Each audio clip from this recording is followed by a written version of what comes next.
Today we're going to be discussing the first chapter of the book, A Short History of Progress by Ronald Wright.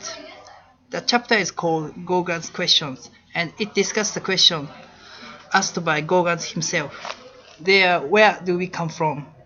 Where are we? And where are we going?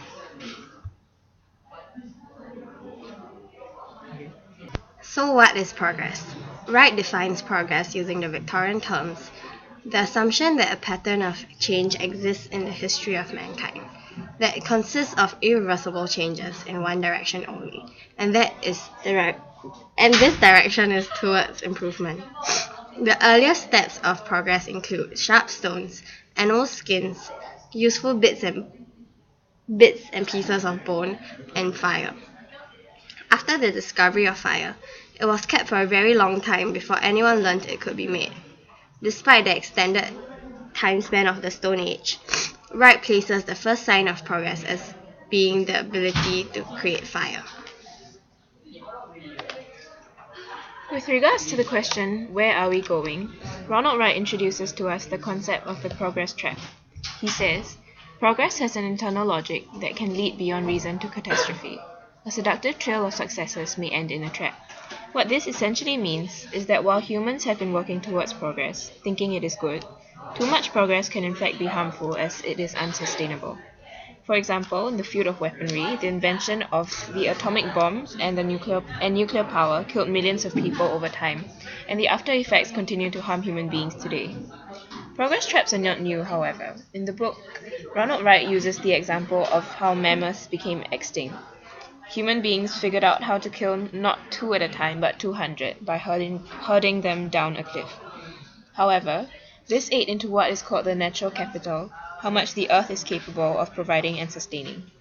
In modern times, specifically after the 1980s, we have been eating into our natural capital, and so we are essentially stuck in our progress trap. Now I will talk about the evolution of man. There are two types of species in the evolution of man, which is Neanderthals and the Cro-Magnons. Neanderthals were discovered first in Germany's Neander Valley in 1856. They emerged between 100,000 and 200,000 years ago in the early and middle Paleolithic era. They did use all the basic tools such as rocks, bones, sticks, and fire as well. The Neanderthals were more muscular than the later Homo sapien, and their skulls were flatter with broad noses and pronounced ridges on their forehead. They were also capable of speech, but recent psychological discoveries indicate that their voices were high-pitched and nasal. Despite the similarities to us, they were not a step on the way to us. They were a dead-end offshoot of an early common ancestor, and they eventually lost out to their smarter, more advanced species, which is the Cro-Magnons. As far for the Cro-Magnons, they were pretty much like us. They take their name from a cave in France where Louis Latot found them in 1868. Unlike Neanderthals, Cro-Magnons are not a separate species of Homo sapien. In fact, they are the earliest known European example of our species, living between 35,000 and 10,000 years ago, and are actually more modern in every anatomical respect. They did have somewhat broader faces, a bit more muscle, and a slightly larger brain. With that larger brain, they did do something extra than the Neanderthal.